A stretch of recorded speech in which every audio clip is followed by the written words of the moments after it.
Hello student, here we start our chapter 4 to the cuckoo from your special English class 10. This poem is written by William Wordsworth. This was very beautiful poem. In this poem, poet want to say that blithe newcomer I have heard. Blithe newcomer कवि William Wordsworth poet ये कहना चाहते हैं कि blithe newcomer I have heard newcomer नव आगंतुक वह नव आगंतुक जो हैप्पी है केयर फ्री है ब्लिथ मीन्स हैप्पी और केयर फ्री ऐसा न्यू कमर नव आगंतुक जो जिसे मैंने आई हैव हर्ड जिसे मैंने अभी अभी सुना है I hear the and rejoice और उसे सुनते ही दी उसके लिए कुकू बर्ड के लिए कह रहे हैं I hear the and rejoice और मैं यहाँ आनंद से भर गया हूँ रिजॉइस आनंद से मैं भर गया हूँ उसकी आवाज सुनकर O cuckoo shall I call thee bird cuckoo पक्षी को संबोधित करते हुए कवि कहना चाह रहे हैं कि आई कॉल दी बर्ड क्या मैं तुम्हें बर्ड कहूं कोई पक्षी कहूं और बट अ वॉन्डरिंग वॉइस या फिर तुम्हें मैं एक भटकती हुई वॉइस कहूं आवाज कहूं कवि कुक्कू बर्ड की बारे में कह रहे हैं कुक्कू बर्ड के बारे में प्रेस करते हुए कह रहे हैं कि blithe newcomer I have heard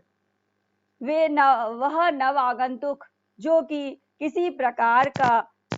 परेशानी टेंशन नहीं देती है एक हैप्पी और केयर फ्री पक्षी के रूप में तुम दिखाई देते हो आई हियर जैसे ही मैंने तुम्हें तुम्हारी आवाज को सुना मैं आनंद से भर गया ओ कुक्कू शैल आई कॉल द बर्ड क्या मैं तुम्हें बर्ड कहूं और बट अ वॉन्डरिंग वॉइस या तुम्हें मैं एक भटकती आवाज कहूं In next paragraph, poet says that while I am lying on the grass, जब भी मैं लेट जाता हूँ ग्रास पर thy twofold shout I hear, तब मैं दोहरी आवाज को सुनता हूँ I hear, shout यानी शोर I hear यानी मैं सुनता हूँ ऐसी thy यानी उसकी twofold यानी दोहरी वह दोहरी आवाज कहाँ से आ रही है from hill to hill it seems to pass पहाड़ के पास से टकराने के कारण इधर उधर से ऐसा लगता है उस पक्षी की आवाज दोहरी होकर मेरे पास आ रही है at once far off and near कभी तो वो आवाज पक्षी की बड़ी खूबसूरत उस कोयल पक्षी की आवाज कभी तो बहुत दूर से आती हुई प्रतीत होती है या कभी बहुत पास दिखाई देती है कभी कल्पना में कभी कुक्कू बर्ड को नहीं देख पाए फिर भी अपनी कल्पना के अंदर विजनरी इमेज उसका बनाया है उसके तारीफ प्रेस करते हुए वो शब्दों का इस तरीके का ताना बाना बुन रहे हैं in next paragraph he says that though babbling only to the vale तुम इधर उधर जैसे कि वेल के साथ पहाड़ी में बड़बड़ा रही हो of sunshine end of flower जहाँ चारों ओर सूर्य की रोशनी बिखरी हुई है और जहाँ चारों ओर उस वैली में फ्लावर्स ही फ्लावर्स हैं दाउ ब्रिंगेस्ट अनटू मी अ टेल और तुम्हारी वह सुनहरी आवाज मुझे इस प्रकार से सुनाई दे रही है इस प्रकार से मुझको मेरे कानों तक लग आ रही है कि मुझे एक कहानी प्रतीत हो रही है ऑफ विजनरी आवर्स पुरानी बीती हुए दिनों की वह मुझे विजनरी आवाज कल्पना करते हुए वो दिन वो समय जो गुजर गया मेरा वो कहानी कह रहा है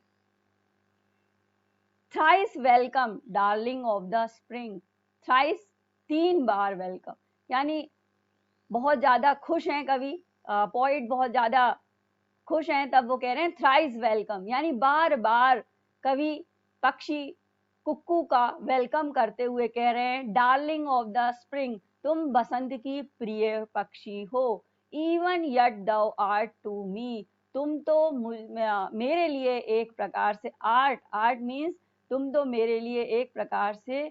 कला हो। No bird but an invisible thing, तुम मेरे लिए कोई पक्षी नहीं हो, लेकिन मेरे लिए कैसे हो, कोई अदृश्य वस्तु हो, एक वो आवाज जो मिस्ट्री है। मिस्ट्री यानी मेरे लिए वो आवाज हो तुम जो कि एक रहस्य है। In next paragraph poet says that, अपने पुराने दिनों को कवि याद करते हुए कहते हैं, the same home in my school boy days, तब जब मैं बहुत छोटा बच्चा था, स्कूल में जाया करता था, आई लिसन टू, तब भी मैं इस आवाज को सुना करता था, दैट क्राई, ये आवाज, वो चीख, वो मुझे सुनाई देती थी, विच मेड मी लुक 1,000 वे, और मुझे वह आवाज, मैं उसे ढूंढा करता था हजारों प्रकार से, उसको देखने की कोशिश मैं उस आवाज रूपी पक्षी को किया करता था। कभी कभी देखने के लिए मैं बुश, झाड़ियों में देखा करता था, पेड़ों पर देखा करता था, ट्री एंड स्काई, और आकाश में भी। कुक्कू, मैं तुम्हें बचपन में भी ढूंढा करता था। To seek thee did I often rove, और ढूंढने के लिए, सीक यानी ढूंढने के लिए, सर्च करने के लिए, टू सीक दी, उस आवाज को ढूंढने के लिए, डिड आई ऑफन रोव, कभी कभी मैं अक्सर भटकता रहता था, दो वुड्स, जंगलों में, ऑन द ग्रीन, और हरे भरे मैदानों में, and thou wert still a hope, तुम हो, तुम्हारी आवाज है एक आशा, एक प्यार रूपी प्रतिबिंब मेरे लिए, स्टिल लॉन्ग फॉर नेवर, और हमेशा रहने वाला ऐसा प्रेम, ऐसा स्नेह, तुम्हारी आवाज मेरे लिए है। In next paragraph poet says that, अगले पंक्ति में कवि कहना चाहते हैं कि I can listen to thee yet, और वो आवाज मैं अब भी सुन पा रहा हूँ, can lie upon the plain, आज मैं प्लेन में, समतल मैदान में जब मैं लेटा हुआ हूँ तब मैं सुन पा रहा हूँ, and listen till I do beget, और मैं आज भी लिसन कर पा रहा हूँ, सुन पा रहा हूँ तुम्हारी आवाज को, तुम उस आवाज को लेकर आई हो, बिगेट मीन्स लेकर आना, तुम्हारी वो आवाज मेरे लिए लेकर आई है, दैट गोल्डन टाइम अगेन, वह सुनहरा समय दोबारा। O blessed, in next paragraph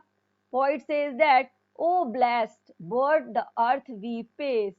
O blessed bird, ओ शुभकामना भरी, ओ सौभाग्यशाली बर्ड, पक्षी, द अर्थ वी पेज, उस धरती पर जिस पर हम पेश करते हैं, जिस पर हम पैर रखते हैं, चलते हैं, अगेन अपीयर टू बी, उस पर तुम दोबारा दिखाई दी, अगेन यानी दोबारा, अपीयर यानी प्रदर्शित हो गई, यानी दृश्यित